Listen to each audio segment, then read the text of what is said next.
Welcome to my channel. Please like, comment, and subscribe. Headquartered in El Dorado, Arkansas, Murphy Oil Corporation is an energy company devoted to exploration and production. Much of the works happen in offshore settings, which is very dangerous. Murphy is also a company that is located in the US, but that operates globally. In addition to the Arkansas headquarters, Murphy has location in Texas, Canada, Malaysia, Vietnam, and Australia. With over 1,200 employees, this large international company has access to over 700 million barrels of oil equivalent, which includes crude oil, natural gas, and petroleum. Murphy does work that is dangerous, but it claims to be committed to safety and environmental responsibility.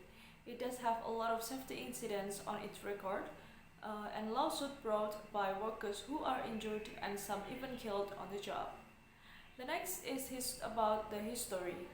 The original company was Murphy Corporation, founded in 1950 in Louisiana. Although reaching deeper into the past, its origin can be found in the 1907 lodging and banking business. The modern name Murphy Oil Corporation came in 1964 when the company reincorporated in Delaware. Murphy discovered in its oil field in 1921 in Arkansas, and the oil business took off from there. In the 1950s, it began exploring for oil in western Canada and also found fields in Montana. It was in 1953 that the company first tackled offshore exploration and drilling with a submersible drilling barge that could take rigs out to deeper waters. The backbone of the company offshore resources for decades would first be tapped into the Gulf of Mexico in 1960s, the Eugene Island and South Baltimore. As the years went on, Murphy grew by expanding its international reach to the North Sea, Malaysia, and other locations, and by buying up other companies. Most recently, the company sold its refineries to focus more on drilling and exploration and tapped its first deepwater wells off the coast of Malaysia and in the Gulf of Mexico. And then the next is operation and services. Murphy has always been a company dedicated to exploration of oil and gas fields that is its biggest strength and assets today. The company refuses its exploration on your key regions around the world and the Gulf of Mexico, Australia, Southeast Asia, and the Atlantic margin. The Murphy is considered a successful offshore exploration company with technical experience and the ability to transition quickly from discovering a field to making it productive. And then the next is corporate responsibility. Naturally, the work of exploring and tapping offshore oil fields is dangerous. There are many risks involved, from transporting workers to platform to moving big rigs and setting up platform to operating drills and other big pieces of equipment. In order to conduct business as safely as possible, a company like Murphy must take responsibility for worker safety.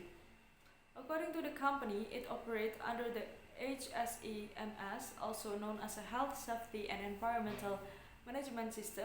This single operating policy is used throughout the company to ensure that far-reaching employees everywhere are guided by the same principles for safety and environmental responsibility. For safety, the HSEMS relies on 11 main points. Managers and employers are committed to safety. Everyone knows their roles and responsibility. Compliance is assured. Risk is managed. Facilities are designed and constructed with safety in mind. Operational maintenance is important. Contractors are well managed and workers are trained and competent. Emergency plans are in place. Incidents are reported and investigated. This leads to constant evaluation and improvement. And then the next is Murphy's safety incidents. In spite of its detailed and thoughtful plans for safety and responsibility, Murphy Oil Corporation has faced a number of incidents involving injured workers, even when killed workers. And the employer Murphy is responsible for making workplaces as safe as is reasonably possible. Employees know they work in a dangerous industry, but they expect the company to take all steps to prevent accidents.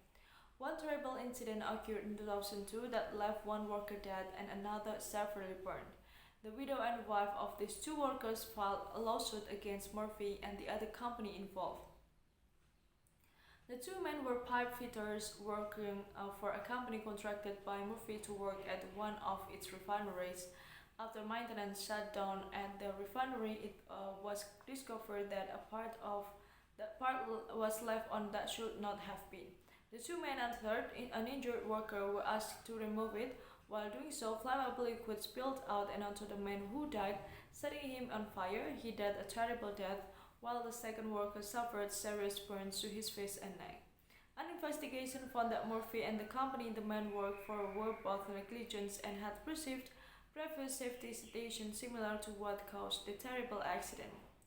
Another incident occurred in 2015 aboard a vessel, a drill rig ship called the Discoverer Deep Seas. A worker was being transported to the vessels by bucket. When that bucket was struck, the worker suffered shoulder, neck, and back injuries as a result. The man has sued Murphy and other company involved, accusing them of not ensuring that the vessel was seaworthy, that they failed to warn him of possible dangers, and that they were negligent in his injuries. And then the next is about maritime law and workers' rights.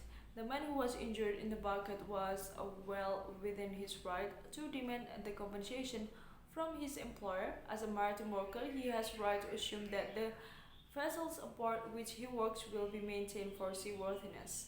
That does not just mean that it floats and can travel, it also has to operate as it is supposed to be and be safe for all workers. And then when a maritime company does not live up to at end of the bargain, see when other maritime workers may consult maritime laws to ensure they get the compensation they need after an accident. If you have been injured in the maritime industry, be sure to consult with a professional maritime lawyer to get the advice you need about proceeding with a lawsuit and demanding damages for your injuries. I think that's all the information that I can share to you guys. Thank you so much for watching. And if you need information about maritime topics, any information about maritime topics, you are in the right channel. Because in this channel, we talk about it a lot. And then if you want us to talk about or discuss about the information that you need about maritime topic, you can just drop a comment below in the comment section, and later when we have a chance, we will talk about it. And then do the same thing if you have a question, guys. You can also drop your question in the comment section. Later when we have the answer and time, we will answer your question too. And then don't forget to share this video to your friends, family, and your loved one. Maybe they need information about maritime topics. Maybe they want to know about the Jones Act or LHWCA, or maybe they want to know about Death on a High Seas Act, or even about a maritime lawyer in the region. So by sharing this video, it means you already helped them to get through the problems. I think that's all the video that I can share to you guys. Thank you so much for watching. Don't forget to give like, comment, and subscribe.